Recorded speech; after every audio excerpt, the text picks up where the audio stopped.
Hello everyone, welcome है आपका आपके अपने चैनल डीके स्टिचिंग पर। तो आज की वीडियो में वेलवेट पैंट की कटिंग और स्टिचिंग करना सीखेंगे। तो ये आप देख सकते हैं, ये रेडी हो गई है हमारी वेलवेट के कपड़े से पैंट हमने स्टिच कर ली है और इस तरीके से इसका फाइनल लुक आया है। तो आप देख सकते हैं पॉकेट लगाई है एक साइड इसमें और ये इस तरीके से बन के हमारी रेडी हो गई है। तो फिनिशिंग आप चेक कर सकते हैं, बिल्कुल सफाई के साथ आप सीख पाएंगे। वीडियो को फुल देखना और चैनल को सब्सक्राइब कर लेना। तो चलिए स्टार्ट कर लेते हैं। तो ये कपड़ा है हमारे पास, वेलवेट का फैब्रिक है ये और चौड़े पना नहीं है, इसमें ज़्यादा चौड़ा नहीं है। आप देख सकते हैं डबल में फोल्ड है और इस तरीके से है ये। तो यहाँ पे मैं इसके रुए चेक कर रही थी कि क्योंकि वेलवेट के कपड़े में जो रुए होते हैं ना, वो एक साइड जाएं हमारी पैंट में या कुर्ती में, वो हमने ध्यान रखना है। तो यहाँ पे मैं इसको उल्टा फोल्ड कर रही हूँ। रुए मैंने चेक कर लिए हैं कि अलग अलग से दोनों पीसों की कटिंग करूंगी, तो मैंने ये चेक करके और फिर इसको बिछा लिया है डबल फोल्ड करके। वेलवेट का कोई भी कपड़ा आप कटिंग कर रहे हो तो उसको सीधा करके ही कटिंग करें, मैं ये सलाह दूंगी, क्योंकि उसमें रुए होते हैं ना, फिर वो ऐसे हो जाता है कि भाई एक टांग पे नीचे की साइड चले गए, एक पे ऊपर की साइड चले गए, तो वो अच्छे नहीं लगते हैं।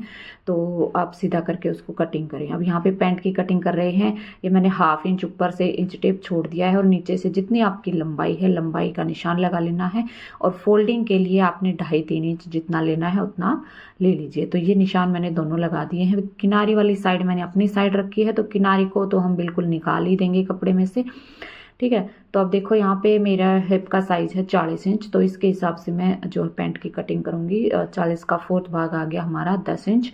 तो अब 10 इंच में हमने यहाँ पे 1.5 इंच प्लस करना है, ठीक है। तो ये मैं हिप के साइज के हिसाब से कटिंग कर रही हूँ। अगर आप जो लक होता है हमारा उसके हिसाब से करोगे तो बिल्कुल फिटिंग में पैंट आएगी, और अगर हिप के साइज के से करोगे तो उसमें आप इलास्टिक डालते हो ना, जैसे राउंड में इलास्टिक, तो उसके लिए आप हिप का ही नाप लें। अब देखो यहाँ पे ये मैंने हिप का भी निशान लगा लिया है। जितने हमने ऊपर से 10 इंच का लिया था, हिप का चौथा भाग किया था, तो 11 इंच मैंने आसन लिया और 11.5 हमने जो हिप का चौथा किया उसमें से 1.5 इंच प्लस करके आ गया था हमारा कि 11.5 इंच आसन ले लिया। अब यहाँ से हम देखो जो ये क्रोचो एरिया हम बनाएंगे, यहाँ पे हम 2.5 इंच मैं निशान ले रही हूँ। अब यहाँ से हमने ऐसे फोल्ड करके और फिर आपने ये निशान लगाना है, ठीक है। तो आप यहाँ पे भी बिगनर जो बहनें होती हैं वो बहुत गलती करती हैं, जो कि यहाँ से इसका हाफ नहीं करती हैं। देखो यहाँ से हाफ कर लेती हैं, तो ये जो क्रीज जाएगी ना आपकी, ये घूमेगी, है ना। जो पैंट की सिलाई आपकी रहेंगी साइड वाली और बीच वाली, तो वो घूमेंगी। तो आप इस चीज़ का ध्यान रखिए। जहाँ से आपने 2.5 इंच का निशान लगाया है वहाँ से आपने इंच टेप को ऐसे फोल्ड करने देना है और बस ये आपकी सेंटर की क्रीज की निशान लग जाएगा, ठीक है। अब क्रोच पे आपने यहाँ पे 1.5 इंच पे गोलाई देनी है। 1.5 इंच से कम आपने बिल्कुल नहीं देनी है। अगर आपने गहराई में यहाँ पे गोलाई दे दी तो भी आपकी पैंट खींचेगी, ठीक है। अब देखो यहाँ पे जो हमने सेंटर किया था, यहाँ से नाप लेना है कि कितना इंच है, और दोनों साइड पे फिर जितनी आपने मोहरी रखनी है उतना आपने निशान लगा देना है, ठीक है। हाफ हाफ कर देना है दोनों साइड, जो बीच की हमने निशान लगाया था। अब हमने क्या करना है, सेफर पट्टी लेनी है और इस साइड से आपने इस तरीके से रखना है सेफर पट्टी को और ये निशान लगा देना है सीधा, और दूसरी साइड से फिर दूसरी साइड घुमा के पट्टी को और फिर ये निशान लगा देंगे, ठीक है। तो बिल्कुल ये आसान है, बस थोड़ा सा आपने इसमें ध्यान देना होता है कि भाई कहाँ से क्या चीज़ होती है। आप देखो एक मेन चीज़ ये होती है पैंट में जो सबसे ज़्यादा होती है, यहाँ से ना कोना सा निकलता है, तो इसको आप कोने से को कटिंग करेंगे। जो हमने ये मैंने पट्टी रख के और फिर यहाँ पे निशान लगाया था ना गोलाई में, ऐसे आप उसको निकाल दें। अब देखो आसन से मैंने 1/2 इंच आसन को और डाउन किया है, क्योंकि फ्रंट आसन ज़्यादा बड़ा सही नहीं रहता है। जिन बहनों को पेट होता है थोड़ा बहुत, तो छोटा आसन ही सही रहेगा। उसके बाद मैंने ये जो है 2 इसमें डाट डाल दी हैं, जो हम आगे की साइड इसमें प्लेट डाल लेंगे, 5 इंच पे डाल देंगे, ठीक है। सेंटर पे जो हमारी सेंटर था, अब यहाँ से कर देंगे इसकी कटिंग। तो ये कटिंग हमारी हो जाएगी और इस साइड से भी कटिंग कर देंगे। अब इसमें से 1.5 मीटर कपड़े में से हमने कैसे पैंट निकालनी है वो आप देखिएगा आगे, क्योंकि फ्रंट पल्ले हमने दोनों निकाल लिए हैं। ये इसकी भी कटिंग यहाँ से कर देते हैं। और अगर आपके पास कम कपड़ा है ना, तो आप इस तरीके से भी पैंट कटिंग कर सकते हो, बिल्कुल सही बनेगी, क्योंकि कई बार होता है हमारे पास कि कपड़ा कम होता है कि और इसमें से सलवार भी नहीं बनेगी, पैंट भी कैसे बनाएं, पैंट भी नहीं बनेगी। तो मेरे पास ये आप देख सकते हैं इतना ही कपड़ा यहाँ से आगे से बचा हुआ है इसमें से। तो अब इसमें से हम बैक पार्ट कैसे निकालेंगे वो देखना है। तो कपड़े को हमने ऐसे ही फोल्ड रखना है। अब जो फ्रंट पल्ले हमने निकाले हैं उसको उठाना है और इसके ऊपर इस तरीके से बिछाना है ताकि हमारा बैक पार्ट इसमें से निकल जाए। तो बैक पार्ट ये देखो मैंने जो फोल्डेड साइड है इस साइड से यहाँ पे इस तरह से बिछा दिया है। ठीक है, बिछाने के बाद अभी इसमें बेल्ट हमने अलग से इसकी ज्वाइंट करनी है। बेल्ट हमने इसकी इसमें नहीं ली है। ठीक है, वैसे मैं ज़्यादातर पैंट कटिंग करती हूँ तो बेल्ट का कपड़ा साथ में ले लेती हूँ, लेकिन इसमें कम कपड़ा था तो मैंने बेल्ट इसमें अलग से अटैच करनी है। ठीक है, इस तरीके से बिछा के अब आसन वाला जो निशान है उसको बिल्कुल सीधा कर देंगे और यहाँ से फिर ऊपर की साइड इसको सीधा कर देंगे। ठीक है, यहाँ से आपने नापने की ज़रूरत नहीं है। 2.5 इंच हम आसन के लिए निशान लगाएंगे जो कि हमने फ्रंट पे लगाया था, वही 1.5 इंच पे गोलाई दे देंगे।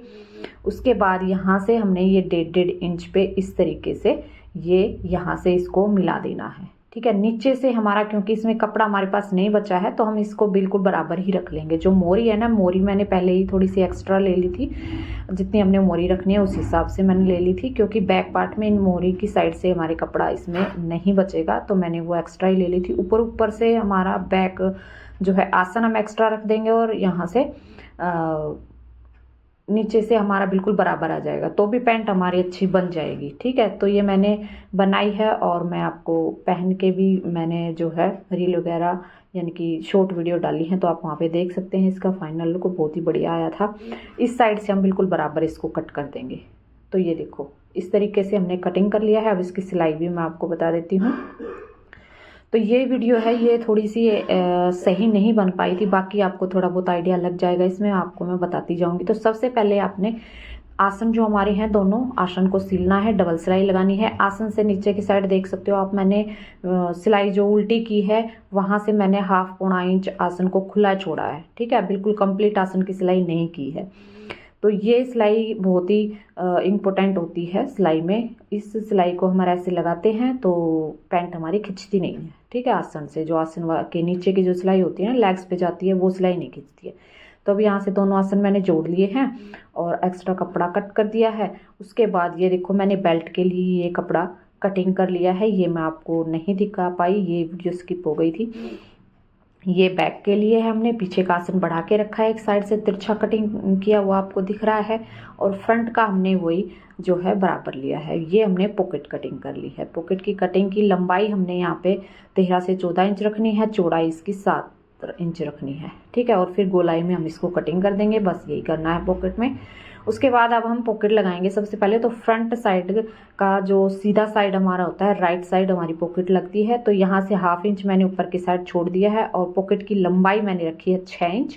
अब जो हमारी पॉकेट हमने कटिंग की थी उसको रख लेना है, ले लेना है एक पीस को, और जो ये निशान हमने लगाया है इस तरीके से ये लगा देंगे सिलाई। उसके बाद जो कॉर्नर बने हैं कॉर्नर पे कट लगा देंगे। कट लगाने के बाद जो कपड़ा फोल्ड किया था उसको हमने सीधा कर दिया है जो सिलाई किया था, और यहाँ पे एक पैर की सिलाई लगा देंगे। जैसे हमारी कपड़े की सेफ आ रही है उसी तरीके से इस पे सेफ लगा के सिलाई लगा देंगे। अब ये एक पॉकेट का हिस्सा एक और बचा हुआ था, एक और पीस, तो इसको इसके ऊपर ऐसे रखेंगे। अब यहाँ पे इसको ज्वाइंट कर देंगे साइड से। ठीक है, ये देखो इस तरह से। तो बार बार मशीन का धागा भी मेरा टूट रहा था। और फिर सिलाई लगाने के बाद फिर ये पॉकेट की जो दूसरी साइड है वो अटैच हो जाएगी हमारी पैंट में। ठीक है, तो ये इसको ऐसे जोड़ के अब हम इसको सीधा कर देंगे तो ये गुम सिलाई हमारी लग जाती है। सिलाई फिर बाहर की साइड दिखेगी नहीं, इस तरीके से हम जोड़ेंगे तो। ठीक है, तो ये देखो ये पॉकेट लग गई हमारी, इसको सीधा कर देंगे अच्छे से। अब इस पे दूसरा पार्ट हम जोड़ देंगे, जो बैक पार्ट रहेगा वो जोड़ देंगे इस पे, और पॉकेट हमारी लग के हो गई है तैयार। तो इनको हम थोड़ा सा ये पक्का कर देंगे ताकि ये कपड़ा थोड़ा सा इधर उधर फिसलता है, तो दूसरा पार्ट हम जोड़ेंगे तो अच्छे से इसमें सिलाई हो जाएगा। और अब हमने क्या करना है, जो फ्रंट हमारी बेल्ट थी उसको जोड़ लेना है। यहाँ से बीच में से ये भी पीस थे अलग अलग, तो दोनों पीस हमने बीच में से जोड़ लिए हैं। जोड़ने के बाद फिर हमको इनको फ्रंट वाले को फ्रंट के साथ जोड़ देंगे, बैक वाले को बैक के साथ जोड़ देंगे। ठीक है, ये जोड़ने के बाद फिर हम जो है साइड वाली सिलाई लगा देंगे। और अगर आपको पैंट की कटिंग और स्टिचिंग की वीडियो ये अच्छी लगी है या कुछ समझ में आया है तो वीडियो को लाइक ज़रूर से करें, चैनल को सब्सक्राइब कर लें और वीडियो को शेयर भी करें। ठीक है, ये देखो इस तरीके से ये बैक वाला है, ये इसको हम जोड़ देंगे। यहाँ पे जोड़ने के बाद ये देखो, ये मेरे से थोड़ी सी गलती हो गई थी क्योंकि इस साइड से जोड़ना था और दूसरे साइड से मैंने इसको जोड़ दिया था। तो अब इसको मैंने फिर से कटिंग किया और फिर से दोबारा से सिलाई लगा के फिर इसको मैंने अटैच किया है इस पर। ठीक है, तो ऐसी ऐसी गलतियां हर एक टेलर के साथ हो जाती हैं। ठीक है, तो ये कोई बड़ी बात नहीं है। और ये हमने इसको जोड़ दिया है इस पर। ठीक है, तो अब इसके बाद हमारा अगली सिलाई हमारी आएगी साइड में। हम इसको जो सिलाई होगी हमारी उसको जोड़ेंगे। जोड़ने के बाद ये देखो यहाँ से भी जोड़ देते हैं और ये भी जोड़ देते हैं। ठीक है, तो ये अब हमने सिलाई लगा दी है और अब हम ये साइड से जोड़ देंगे दोनों पीस। जो कट लगाए हैं हमारे मोहरी पे, जो कट लगे हुए होते हैं ना, वो दोनों कट एक दूसरे के साथ मिलने चाहिए, तभी जो है आपकी, मान लीजिए कि आपकी पैंट जो है वो सही बनी है, खिंचेगी नहीं, बिल्कुल परफेक्ट सिलाई हुई है, कटिंग भी सही हुई है। ठीक है, कट से कट जरूर मिलना चाहिए कपड़े में, कोई भी हम कपड़ा सिल रहे हैं तो ये सिलाई हमने लगा ली है। और वेलवेट के कपड़े में जो पैंट होती है बिल्कुल ही कंफर्टेबल होती है। ये देखो फिर से धागा मेरा ख़त्म हो गया है और ये मैंने धागा फिर से जो है डाल के फिर सिलाई लगाई। तो ऐसा भी बहुत बार होता है, जैसे कि पूरी सिलाई हम लगा लेते हैं और लास्ट में जाके फिर धागा हमारा ख़त्म हो जाता है ना। तो ऐसे भी गुस्सा बहुत आता है। तो ये दूसरी साइड वाली मैं सिलाई लगाने लग गई हूँ। ज़्यादा मैंने इसमें एडिटिंग वगैरह नहीं की है, जैसी वीडियो मेरी बनी थी बस वैसे ही मैंने डाल के स्पीड थोड़ी सी बढ़ा दी है और इसमें मैंने आप वॉश ओवर कर दी है। जैसे मैंने नॉर्मल जो मैंने स्टिच किया था पैंट को वैसे ही आपको दिखाया है जैसे मैं करती हूँ। ठीक है, इसमें कोई ज़्यादा मैंने एडिटिंग वगैरह नहीं की है, कट वट मैंने कुछ ज़्यादा इसमें नहीं डाले हैं, आप देख ही सकते हैं। और अब उसके बाद हमने मोहरी को फोल्ड कर देना है। ये मोहरी मैंने इस तरीके से जो कट लगाए थे, जितना हमने कपड़ा लिया था उतना ही फोल्ड करना है। दोनों मोहरी इसी तरीके से फोल्ड करने के बाद हमारी सिलाई लगा देंगे, लास्ट सिलाई। ठीक है, तो वो लास्ट सिलाई मैंने लगा दी है। ये वीडियो भी मेरी स्किप हो गई है। अब जो आसन को घुमा के सिलाई लगाते हैं वो सिलाई लगाई।